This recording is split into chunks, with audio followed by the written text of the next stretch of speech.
Tonight's reading is called The Teeny Weeny True King. God's people had a new land. Now they wanted a king. But God is your king, Samuel told them. He's the one who looks after you best. We want a real king, they said, one we can see. God knew that a king might not be kind to his people or look after them as well as he would. But God's people didn't care. They wanted a king, and they wanted him now. So God gave them a king. He called Saul, and he seemed like a good king at first. But he became proud, and he stopped listening to God. He didn't obey God or love God with his whole heart.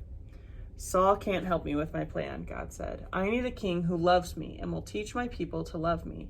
I need a true king. God had just the one in mind. Go to Bethlehem, God told Samuel. You'll find a new king there. Samuel's job was to listen to God and tell people what God said. So Samuel went to the little town of Bethlehem, and God told Samuel to go to Jesse's house. God was going to choose one of Jesse's sons to be the new king. Jesse had 7 strong sons. Now in those days, if you were going to be the king, you didn't have to be the richest or the cleverest, although that was always nice. You had to look like a king, which meant that you had to be the tallest and the strongest.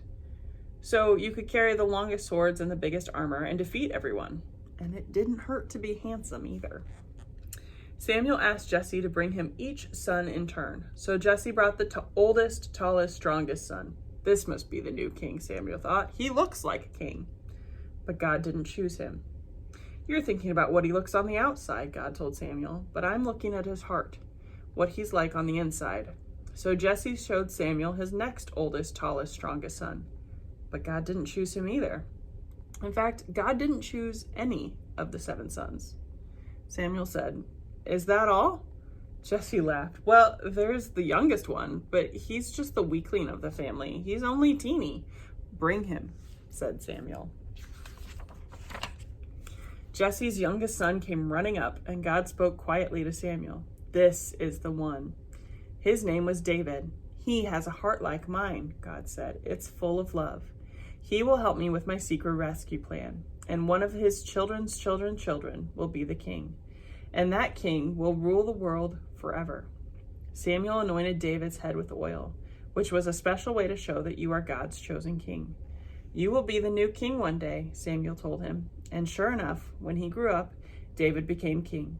God chose David to be king because God was getting his people ready for an even greater king who was coming.